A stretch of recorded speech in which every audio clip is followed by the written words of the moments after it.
Hey everyone, it's Michael GoosebumpsFan. I hope you're doing well today. If you happen to have watched my previous video about Secret Agent Grandma, which is a Give Yourself Goosebumps book review, if you saw my video on that, which I was very let down, I needed a pick-me-up, if you will. And on my vacation to Tennessee, I picked up the two newest Goosebumps books from the SlappyWorld series. Of course, I had missed out on both of these when they had official releases. I want to get the next one coming out, which I'll talk about in just a moment. I'll bring up the name, I forgot what it's called. But anyway, as you can tell from the review title for this video, it's going to be for number 16 of the newer Goosebumps series called SlappyWorld, Slappy in Dreamland. What a cover. It might be one of the best Brandon Dorman covers ever made. It's fantastic. Look at this terrifying version of Slappy. Now, the other book I picked up is the newest of Goosebumps, and that is number 17 of the SlappyWorld series, Haunting with the Stars, which I keep calling Dancing with the Stars. It's kind of a reference to that anyway. I don't know how soon it'll be till I read this one. I plan on doing it soon. But there's also an advertisement on the back that a lot of people have brought to my attention called Slappy Beware. It's going to be the first special edition, so it's going to be kind of longer, like probably 170 pages, something like that. A lot of these have been like 160 pages, though, and that's what kind of surprised me about Slappy in Dreamland, which I'm going to review now. This one's about 120 pages, not including the preview thing at the end of the book for Haunting with the Stars.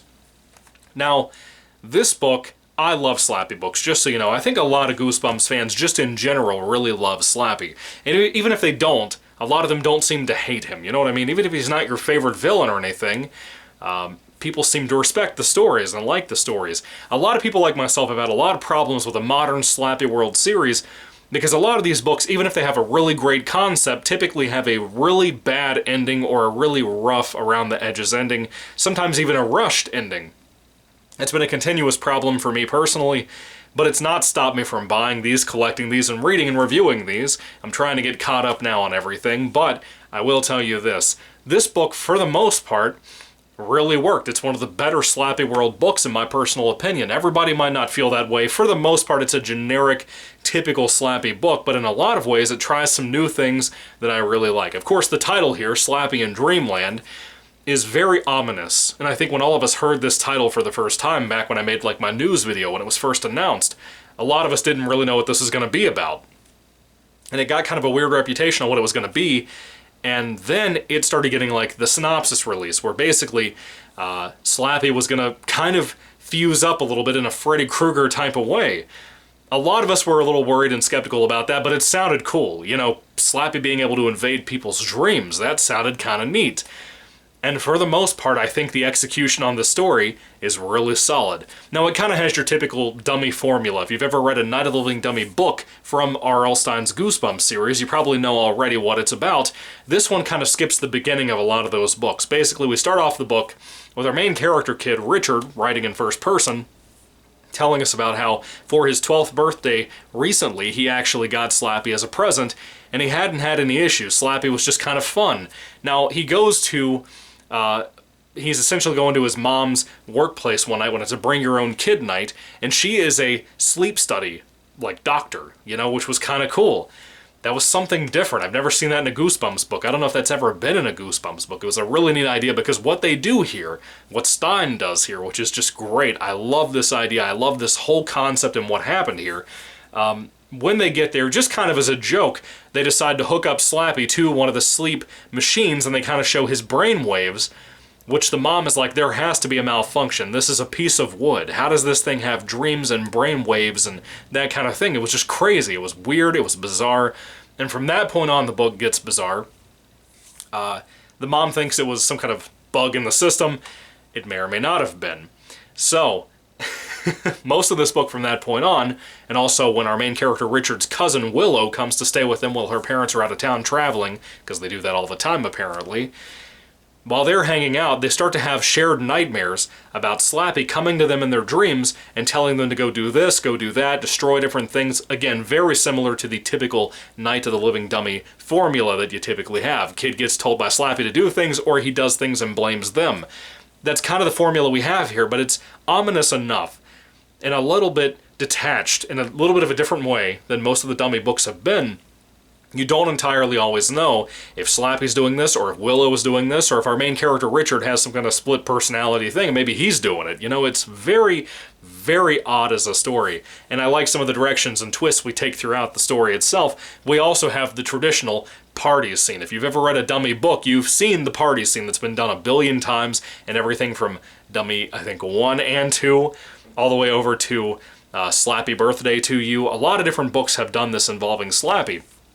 And that's not anything I hate, it's tradition, you know, in a lot of ways. It doesn't have to be in every book, but when it's thrown back to, I really like that. There's also a really great reference in here, in case you missed it while reading this, to the original book cover from Night of the Living Dummy 1, from the original classic series from the 90s.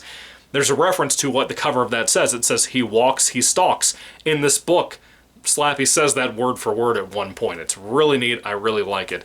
If you like killer doll stories, I think you'll like this, but mainly if you like Slappy stories, because he doesn't really kill people.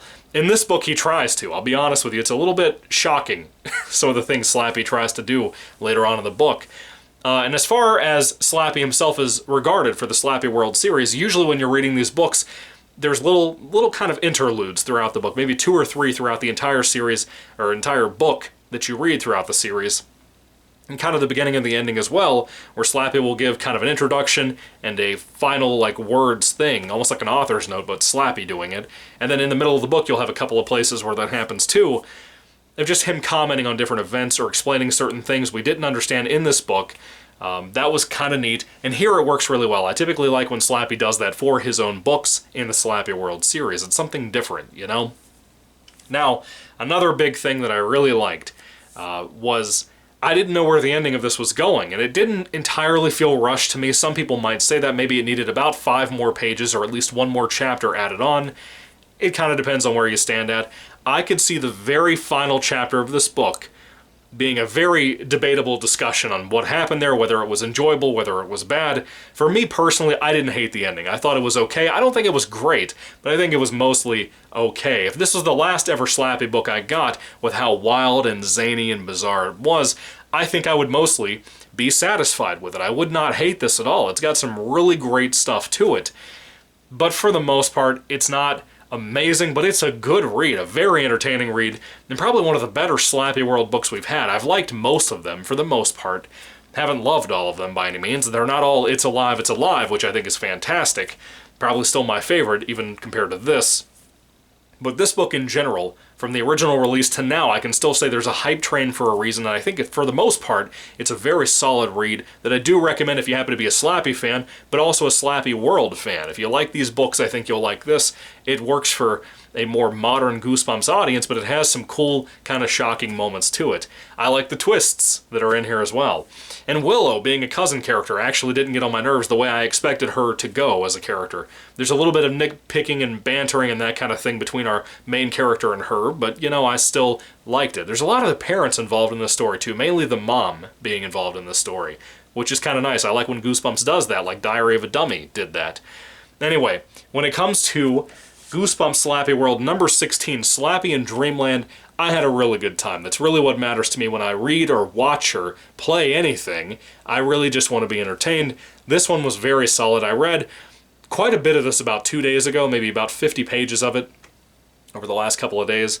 And today I just rounded it out. I finished the entire book in the last hour or so, and I'm really glad I did. It was a very fun read, very enjoyable read, and I do recommend it. I think if you haven't read it before, I recommend it to you, especially, again, if you're a Slappy fan. This is a really good, surprisingly new one. Anyway, have you read Slappy in Dreamland? What did you think about it? Put your thoughts and comments down below. And if I had to rate this particular book on a 5-star basis, again, it wasn't like an amazing home run, but it was pretty freaking solid for what we got.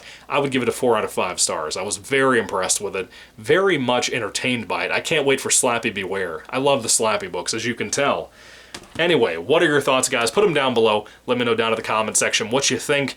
And is this one of your favorites? Is this your absolute favorite of the SlappyWorld series? What do you think about the SlappyWorld series overall at this current point in 2022? We're almost at the end. We're almost in 2023. I don't know if Slappy Beware is coming out before the end of the year. I'm curious about how that's going to go. But anyway, what are your thoughts? Thank you guys for watching. God bless you all, and goodbye.